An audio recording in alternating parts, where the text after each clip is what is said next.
Josh Allen's game reached new heights in 2024. He protected the ball better than ever, but not at the expense of the gunslinger mentality that makes him an all-time great passer. His top 10 throws from the 2024 season are slightly less chaotic than those on last year's list, but still every bit as impressive. But before I get to number 10, let me explain how throws are evaluated on this channel. And while I do so, you can watch some honorable mentions that just missed the cut. I call these videos top 10 throws, but I want you to think of them more as top 10 pass plays by quarterbacks. The pre-snap process matters, the post-snap process matters, and the situation matters. Throws that follow pre-snap coverage recognition or post-snap eye manipulation are evaluated differently from throws that didn't. Throws that happen late in close games or on key third downs are, again, evaluated differently from throws made in garbage time. Rather than just evaluating the throw, we look at the context, which makes this much more interesting than it would be if we ignored everything but the throw. With that out of the way, I'll get this started with my pick for the number 10 spot, which comes from Buffalo's Week 14 shootout against the Rams. It's first down to open the fourth quarter, and Buffalo is down 17 points, but still very much in this game if they can score quickly. The Rams had been calling a lot of quarters and quarter-half coverages in this game, so Joe Brady dialed up a concept designed to attack quarters on the three receiver side of the formation. The call tells the number 1 to run a hitch, the number 2 to run a slot fade, and the number 3 to run an out and up toward the front pylon. Because LA is in quarters coverage to the passing strength of the formation, the hitch from number 1 should hold the wide corner down, and the fade from number 2 should hold the strong side safety inside, creating a hole on the sideline for the number 3 on the out and up. I want you to first look at Mack Hollins running the slot fade from the number 2 spot, because that's where Allen's eyes go first. Hollins does a great job of taking full advantage of his two-way go at the break of the route. He angles the stem of his route slightly inside and throttles down to really sell the inside break. That movement, paired with Allen's subtle pump fake at Hollins' break, holds the safety inside. That safety hesitates just enough for Allen to fit this ball into Khalil Shakir on the out and up from the number 3 spot on a missile from the far hash. The throw set up a tush push on the following play that cut LA's lead down to 10 with over 14 minutes left in regulation. Number 9 came on this second down play from back in week 6 against the Jets. New York called quarter-half, or half-quarter as some would call it, because here the defense plays quarters on the weak side. When receivers release vertically, zone match quarters functions like man coverage, so man-beating pick plays can be great against press quarters, which is what you see on the weak side here. DJ Reed, the wide corner up top, is lined up in press coverage opposite Keon Coleman. So as long as Coleman releases vertically, the weak side linebacker is responsible for the back. Buffalo calls a pick play between Coleman and Ray Davis coming out of the backfield, which tells Coleman to push DJ Reed vertically, forcing the linebacker, Quincy Williams, to work through traffic in pursuit of Davis on a wheel route. Post-snap, Allen immediately looks uncomfortable in the pocket. He doesn't give the concept a chance to develop, so before Davis gets wide open, Allen has already checked off in favor of the inbreaker from Dalton Kincaid coming from the backside. But contact from the nickel causes Kincaid to hit the turf at the break of his route. At that point, Allen rolls right to extend the play and somehow finds Ray Davis across his body way downfield and hits him in stride for a gain of 42 yards. The only reason why I don't have this play higher is because of Allen's rushed post-snap process, but he more than redeemed himself with a pinpoint throw from a moving platform. From the tight angle, you can see that Davis didn't even need to jump to make this catch. At number 8, I have Allen's throw to Ty Johnson on this 3rd and 5 from the first quarter of Buffalo's Week 15 game against Detroit. The Bills split Johnson out wide up top and Dawson Knox out wide at the bottom, and both of them were followed out there by linebackers, which usually indicates man coverage. So Buffalo called a pick play, designed to free Curtis Samuel up on a short crossing route over the middle. On the 4 receiver side, Amari Cooper and Khalil Shakir both release vertically to force the defensive back responsible for Curtis Samuel to navigate through traffic. But post-snap, the defense rolls from this man coverage look to cover 2, so the shallow cross from Samuel is not an option. By the time Allen can process the coverage rotation, he's got pressure in his face, so he leaves the pocket to keep the play alive. Right here, it looks like Allen is trying to tell Khalil Shakir to get vertical. He knows that if Shakir just reroutes toward the end zone, this is a touchdown. But Shakir gets the message too late, so Allen looks to the backside. Ty Johnson realizes that the play's still alive, so he turns on the Jets, and Allen hits him for a gain of 24 on 3rd and 5 before taking a big hit from the linebacker. Number 7 came on this second down play from Buffalo's Week 10 game against Indianapolis. The Colts show a clear cover 3 look, and Allen wants to take advantage by working this smash concept on the weak side that should put a high-low stretch on the wide corner. Look at Allen's body language as he progresses through the concept. He first looks to Mack Hollins in the number 3 spot on the strong side to take the post safety out of the play. Then he angles his hips toward James Cook coming out of the backfield. That tells the wide corner that Cook is getting the ball, so he stays shallow, allowing Dawson Knox to separate vertically.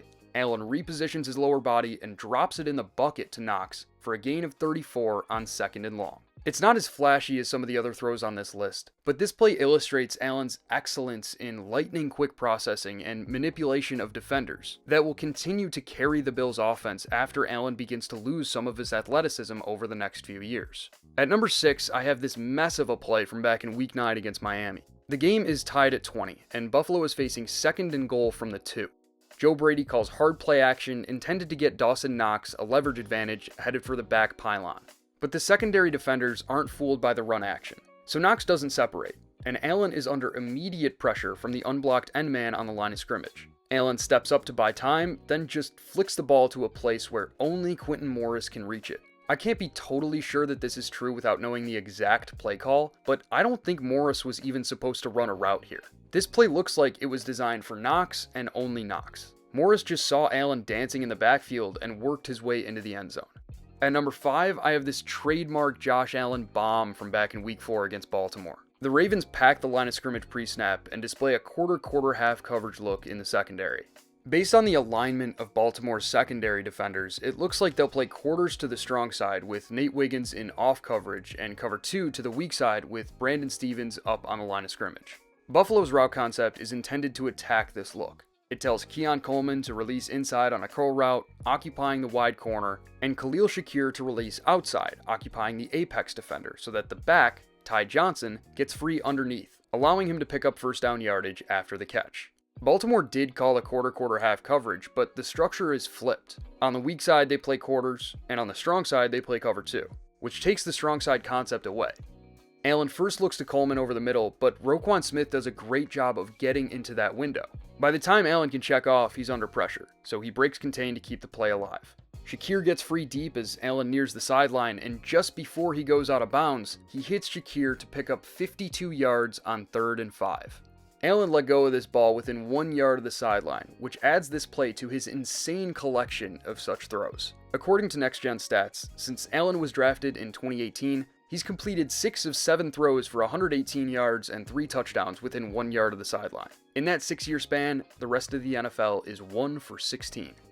Number 4 comes from the 2nd down play in Buffalo's Week 11 game against Kansas City. The Chiefs do a pretty good job of disguising their cover 0 blitz call pre-snap. They deploy a 2-high safety shell, but send 7 at the quarterback post-snap with single coverage everywhere and no safety help. Allen recognized the 0 blitz call post-snap, and instead of panicking, he patiently waited for Amari Cooper's sluggo route to develop, then dropped a perfect ball to Cooper on the sideline from the far hash before taking a huge hit from the unblocked rusher. The 25-yard gain on 2nd down set up a James Cook rushing touchdown on the following play to put the Bills up 13-7 early in the 2nd quarter. At number 3, I have this psychotic hole shot from back in Week 8 against Seattle. It's 2nd and 15, and the Seahawks present a pre-snap cover 3 look, with a single high safety shell and a zone coverage identifier when Khalil Shakir goes in motion from the strong side to the weak side. Buffalo calls 4 verticals, which is intended to attack the seams in between the wide corners covering the deep thirds and the post safety. But Seattle lined up this way to disguise their Tampa 2 coverage call. Instead of dropping into deep thirds, the wide corners play the flats while the safeties roll into deep halves, and the nickel drops into the hole in between the 2 deep safeties. Allen recognizes the cover 2 look post-snap, and keys Khalil Shakir to hold the defensive back covering the deep half on the weak side. Then he fires a rocket into Keon Coleman in the cover 2 hole between the safety and the wide corner, again from the far hash. Coleman couldn't hold on, but this was a perfectly placed throw against a well-disguised coverage structure by the Seahawks defense. At number 2, I have this crazy 4th down play from Buffalo's wildcard game against Denver. After they break the huddle, Buffalo sends running back Ty Johnson out wide at the top of your screen, and the defender lined up opposite Johnson is Broncos wide corner Riley Moss, which suggests that Denver is in zone coverage. But post-snap, the defense plays man, and when Allen sees the man coverage everywhere, his first instinct is to scramble. With all the defenders glued to their assignments and no quarterback spy, Allen should be able to pick up a big gain with his legs as long as he can avoid the pass rush. He tries to pursue the lane in between the right tackle and the right guard, but as he steps into it, the lane is filled by an edge defender, so Allen rolls out to the right. As he leaves the pocket, you can see him scan the field from right to left, but he's got nothing open. All 5 eligible receivers are tightly covered by the man assigned to them. Allen still has no options as the rush closes in, but heaves it all the way downfield to a tightly covered Ty Johnson in the back of the end zone for a 24-yard touchdown. Watch this throw from the tight angle. Johnson doesn't even come into frame until the ball is halfway there. Just insane anticipation on the throw and poise with the pass rush closing in. And the number 1 spot belongs to this impossible throw back in Week 15 against Detroit. Buffalo called a bootleg flood concept off of toss action, which is designed to displace the front 7 defenders horizontally, then to put a vertical stretch on the secondary defenders on the opposite side. The concept calls for Keon Coleman to run a clear out route to the pylon from the number 1 spot on the weak side of the formation, for Mack Hollins to run an over route from the strong side, and for Dawson Knox to run a shallow cross, also from the strong side. Post-snap, Detroit's defense does a great job of recovering from the run fake. Brian Branch maintains leverage over Dawson Knox, Kirby Joseph undercuts the over route for Mack Hollins, and Josh Pascal pursues Allen as he rolls to the right. Allen makes Pascal miss to buy some time, but he's still got nothing downfield. Instead of just throwing this away like most quarterbacks would, Allen puts everything he has into a bomb to Keon Coleman all the way downfield as he takes a massive hit from Quan Alexander. He threw this across his body and led Coleman away from the sideline, allowing him to separate as the ball dropped into his hands over 60 yards from where his quarterback let it go.